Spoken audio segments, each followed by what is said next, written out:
almost midnight, and needless to say, it was pitch black. As was usual at night, I was on edge.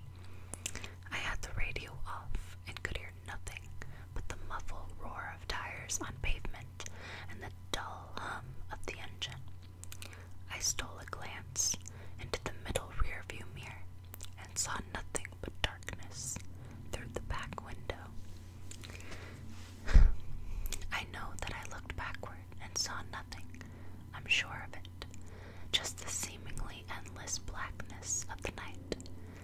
I remember it so clearly because not 10 seconds later, a car passed me to the left, headlights on, and I had one of those sudden adrenaline rushes, like when you think you see a person outside your bedroom window, when it's just a tree, or when you start awake at night with the feeling of falling. 10 seconds earlier, nothing had been behind me. Suddenly, a car. I drove the rest of the way home shivering and knowing something was off. The next morning, I found 2 sets of scratches near the back of my van. One was on the left rear, one was on the right. The car was pretty old. They could have been there for months, but that was the first time that I distinctly remembered seeing them. In hindsight, there are 2 possibilities for what happened that night. Possibility 1, by some glitch in reality or something paranormal, this other car had somehow appeared behind me within 10 seconds of me checking my mirror, like some weird ghost crap or something. However, the second option is what makes my blood run cold whenever I consider it. It didn't even occur to me until months after the fact, but it makes me dread driving alone at night even more. Possibility 2. The car was normal. It had approached me from the rear and passed me to my left.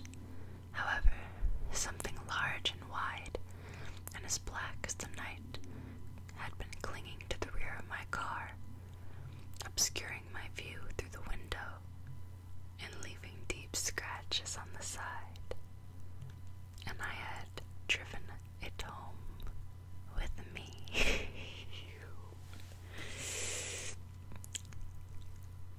That's okay. I have shivers.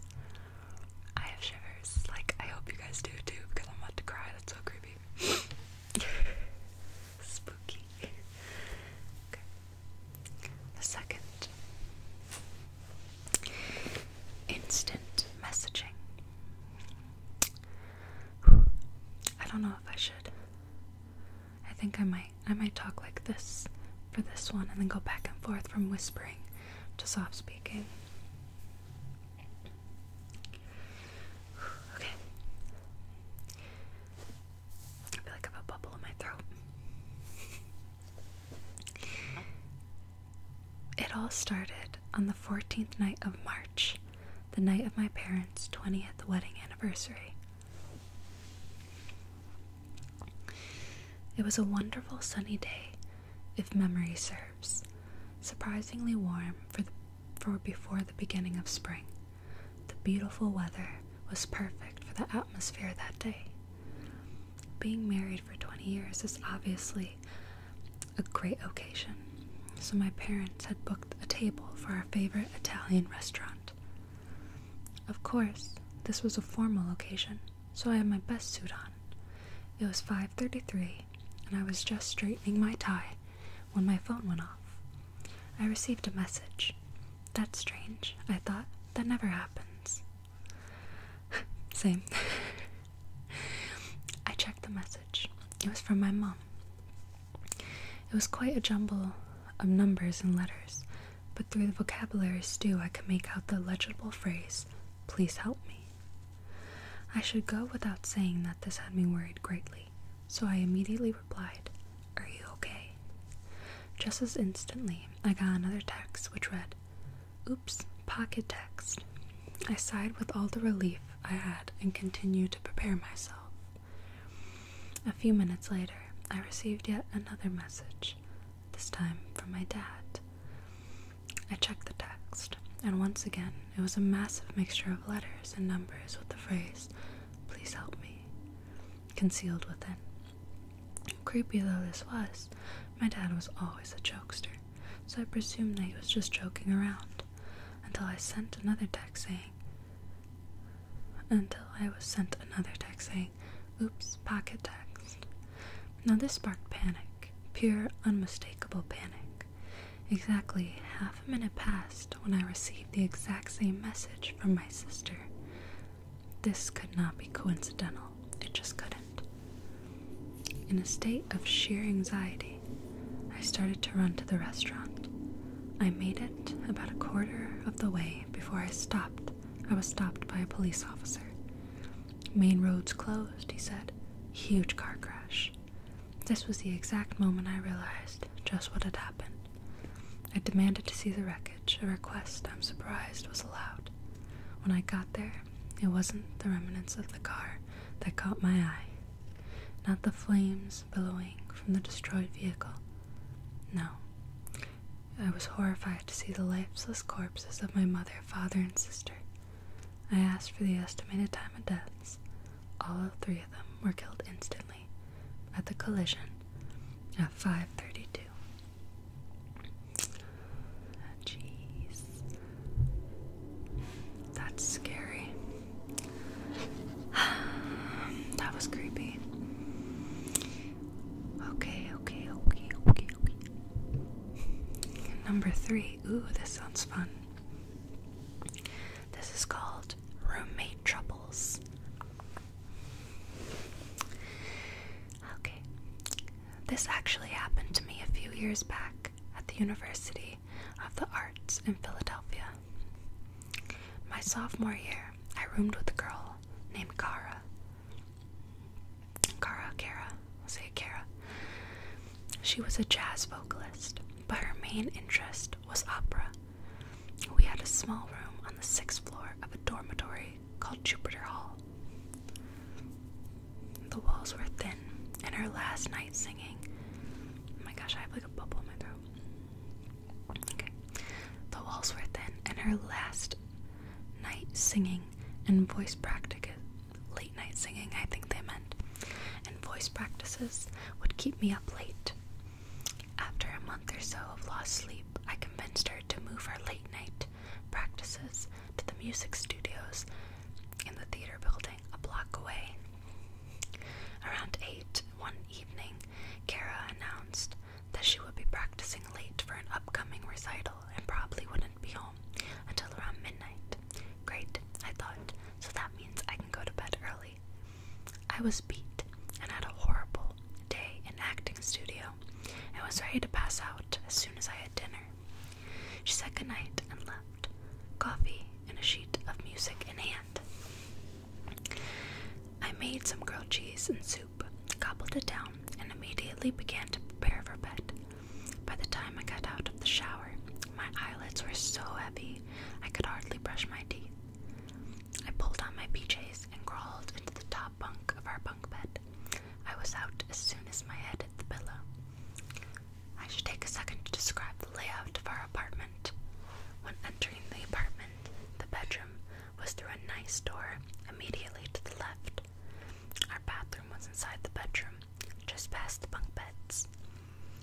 Anyway, I woke up to the sound of the apartment door closing.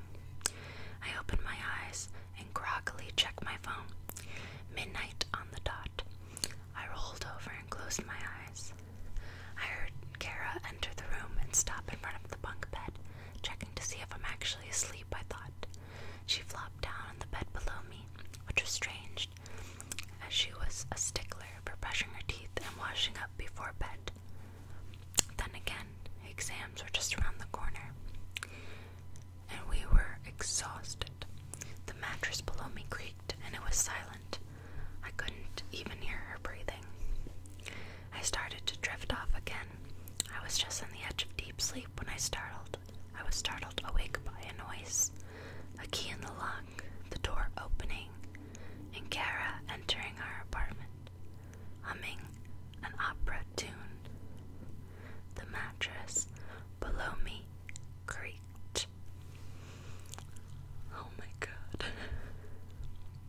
this one is called Kids in the Dark. Oh my god.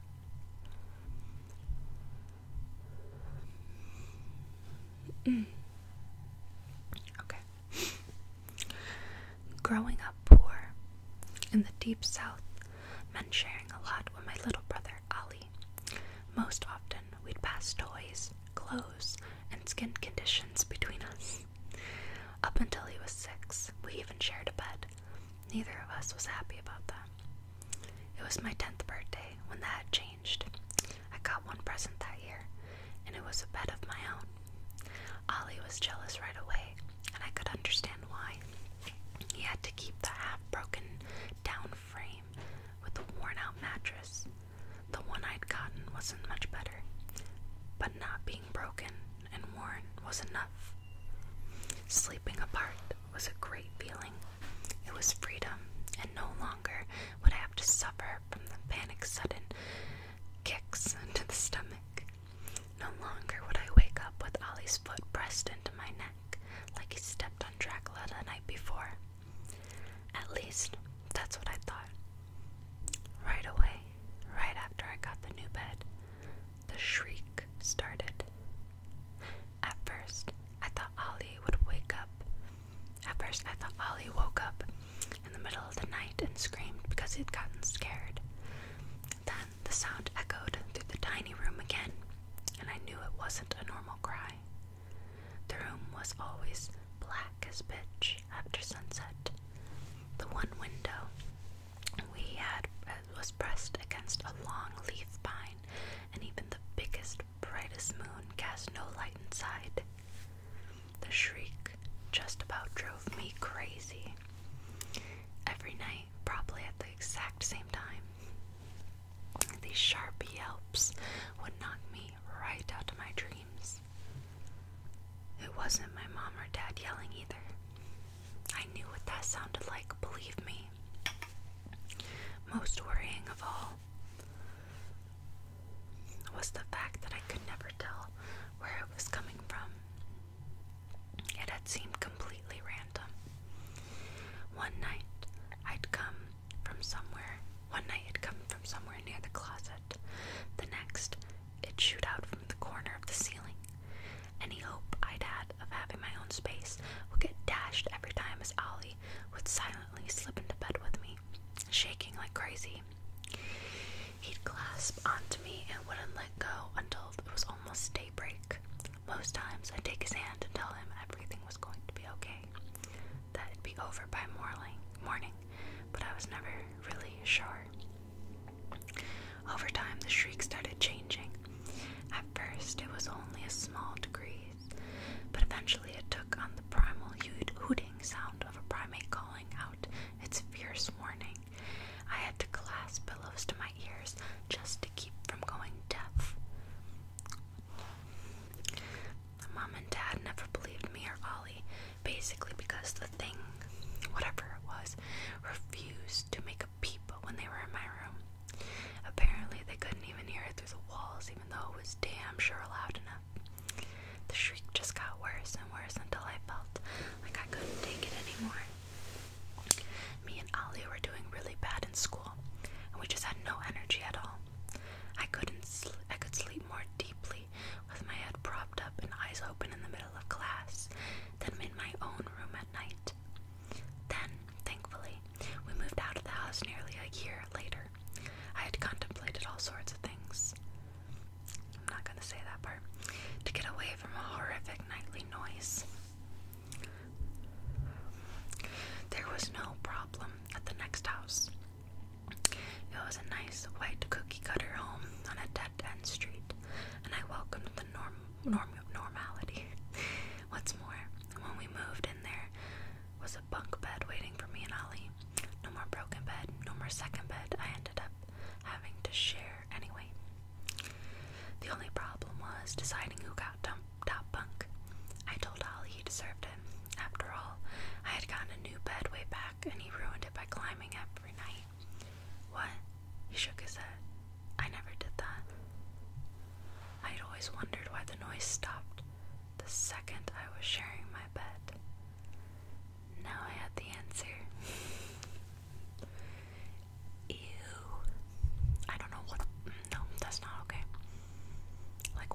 the window and waved the bus driver to move on.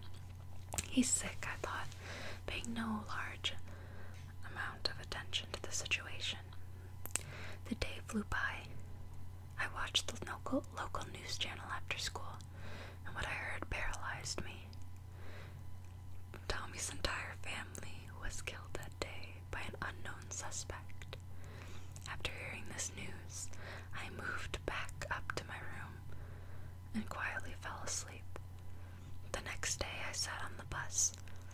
We drove past Tommy's house, and the bus driver, unaware of Tommy's family's fate, stopped at his home. As I was about to get up and to explain